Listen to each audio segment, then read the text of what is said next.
The floor.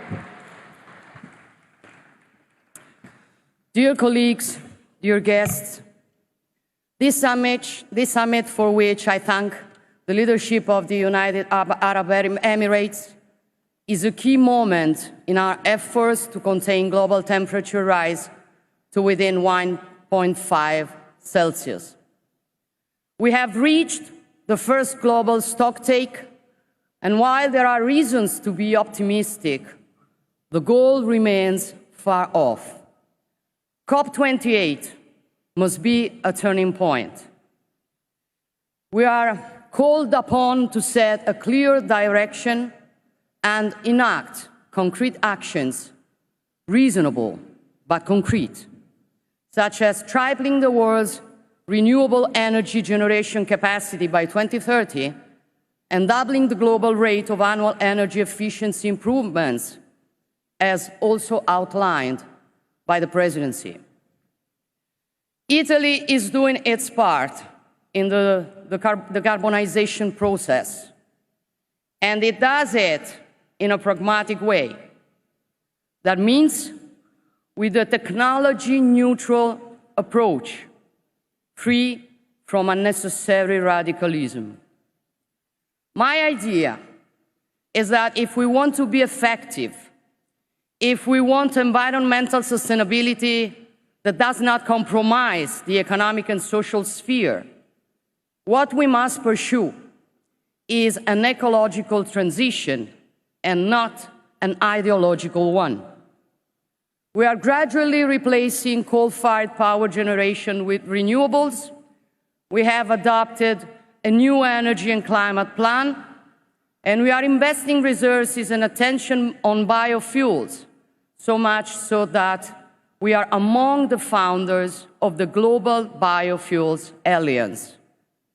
In the European context, we have charted a path to carbon neutrality by 2050 and to reduce emissions by at least 55% by 2030. But we are also committed to ensuring through the EU Fit for 55 programme a multi-sectoral approach that strengthens labour markets and mitigates the impact on our citizens. And this is an essential point, because if we think that the green transition can result in unbearable costs, particularly for the most vulnerable, we condemn it to failure. Italy intends to direct an extremely significant share of the Italian Climate Fund, whose overall endowment is €4 billion, to the African continent. Not, however, through a charitable approach, because Africa does not need charity. It needs to be put in the condition to compete on an equal footing in order to grow and prosper thanks to the multitude of resources that the continent possesses. A cooperation between equals, rejecting paternalistic and predatory approaches. Energy is one of the cornerstones of the Mattei Plan for Africa, the cooperation and development plan on which Italy is working with great determination to build mutually beneficial partnerships and support the energy security of Africa and Mediterranean nations.